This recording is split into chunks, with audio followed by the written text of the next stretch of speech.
Okay, I'm gonna be straight up honest with you, okay? And you can watch the video too. I'll still upload it. I went and I did a recording that was about 50 minutes on this stuff. And remember when I told one class at least that sometimes my audio does, or sometimes I forget to record or whatever. This time I forgot to activate the microphone. So I did the whole thing and I'm doing playback and there's no sound. Now I don't think you want that. That being said, I think what sometimes makes my videos longer, longer, despite the explanation, is figuring out how to do all this stuff when I'm drawing. So all the stuff is kind of already drawn. I can go over the parallelograms again, and that's what took the longest time, proving things in the parallelograms, in which case, if you can follow along with the video without any sound, go ahead and try it. I'm not going to dub over it because I don't know my exact timing for anything, so just go ahead and watch this video. I'll try and make it super quick because everything's already drawn, and by super quick I mean hopefully within 20 minutes or so. So we'll see how I do. Okay, you should have your sheet that looks like this one, 712. And then I want to start off with triangles though, talking about them. If you have a rectangle, you know that the area of a rectangle is base times height. I take the base and it grows into its height. Now a triangle, I want you to look at this small diagonal drawn here. Diagonals, by the way, by definition, are the line in a quadrilateral that goes from one opposite angle to the other. So this is a diagonal, so is this. It's not that it looks diagonal. I can take this rectangle and rotate it and make them look perpendicular, or straight up and down, which is what we'll do with a kite. So make sure you know what a diagonal is. Anyway, if I take this diagonal, I make a right triangle here. Boom. And as you can see, this triangle here, if I have this base and this base are the same thing, and this height, then I can prove that these two triangles, h equals h, b equals b, right angle equals right angle, these two triangles are congruent by side, angle, side. Sorry, I am so frustrated right now. This is really hard to even go through this. Anyway, I must go on. So by side, angle, side, I can say these two triangles are congruent. This one is congruent to that one. Okay? So if they're congruent and they make up the entire rectangle, that means that each triangle is exactly half of the rectangle.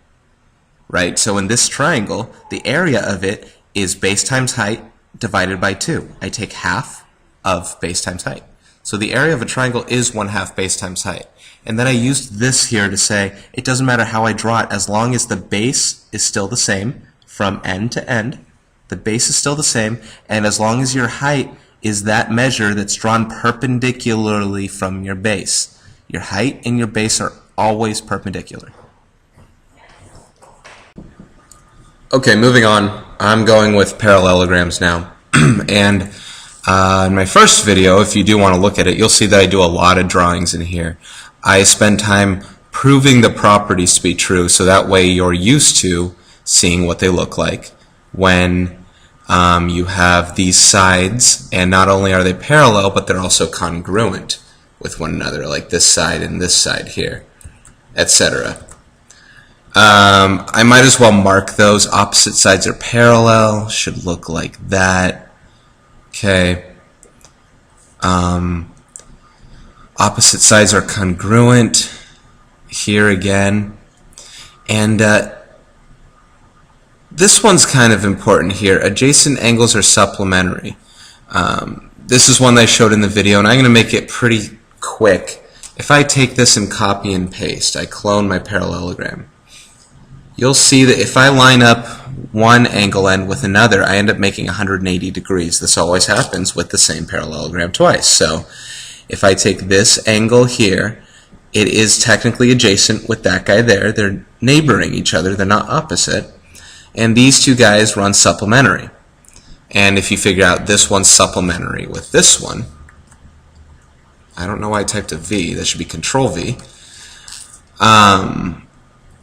If I match it up with this guy here, you'll see these are supplementary as well. So they all make 180 degrees. And so if this is supplementary with that, and this is supplementary with that, then that's what makes these two angles congruent. That or CP-CTC, whichever way you put it. Okay.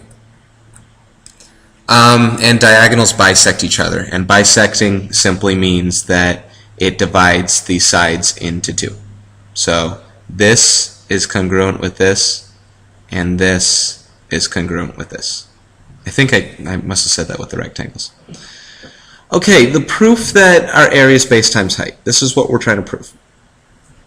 Okay, we know that area equals base times height is the same formula for area as a rectangle. So pretty much, instead of proving something so ridiculous like this, because I wouldn't know how to, I want to prove that the parallelogram is a rectangle. And the way I processed it before there wasn't a rectangle. But if you think about it, my base is this length right here, the black. The height, again, it's perpendicular from base, so it's as tall as that is from one base to the other. If you can imagine, this is also B. Now here's my original parallelogram. I said if I cut this portion out and make these right angles, because that's what a rectangle is. A rectangle is a parallelogram with 90-degree angles, because a rectangle has all of these properties true, and there's just one more. Right angles are 90 degrees. So if I make these 90 degrees, I cut this out. Now I have to maintain the area, so I move it over here, and bada boom bada beam, I get a rectangle. I'm going to go ahead and redo that. Oh, I didn't do that. How did I do it? Redo that rectangle process here. This is the same area as the black. Okay? So I took the triangle here, cut it out, and placed it into there. I made a rectangle out of my parallelogram. They're both the same exact area. That's my proof, because this is still the same base and the same height. Okay, that's how I want you to think about proving these things. What does it look like to you? What can you use with the letters given? Okay, the kite. I sure hope I can explain what I did here as you look at it. Let me first see if I can get in the kite and duplicate that. No, I got the rectangle. Anyway, the kite is the black. And the main definition of kite is you have two sides which neighbor each other that are congruent to one another. These guys are congruent, these guys are congruent. Now these are not your diagonals. They go diagonally, but your diagonals are the poopy green, this beige, right, or I'm not sure what color it is, brownish green right here. Just because they're vertical doesn't mean they don't fit the definition of diagonal in math, which is line meeting at opposite angles. Line meeting at opposite angles. Now the properties of these are that the diagonals are perpendicular to each other. One diagonal bisects the other. So this diagonal bisects this guy into two congruent parts. And then adjacent sides are congruent. So these guys are congruent, these guys are congruent. Only one set each. Okay, we're going to go with the formula.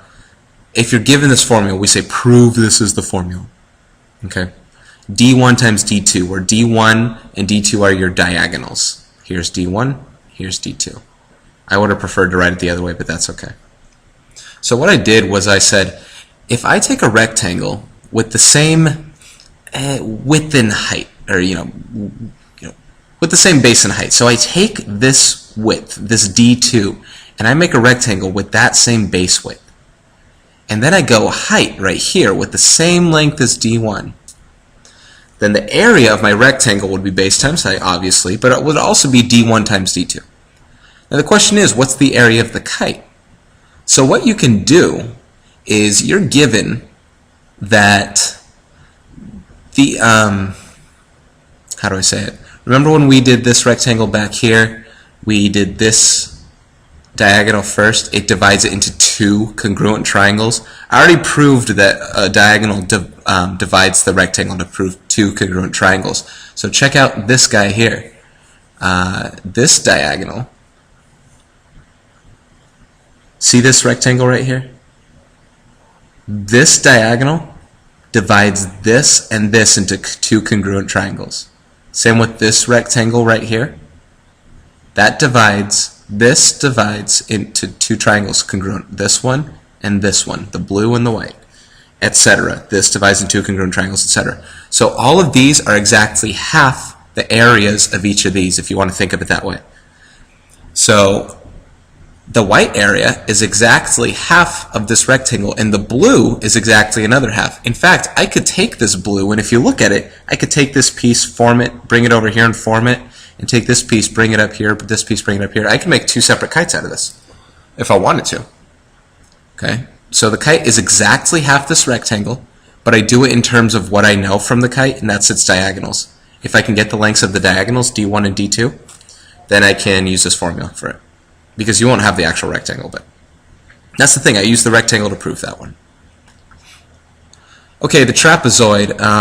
Let's see what I drew here. So I originally had, well, here are the properties. Only one property I really want to pay attention to. One set of opposite sides are parallel.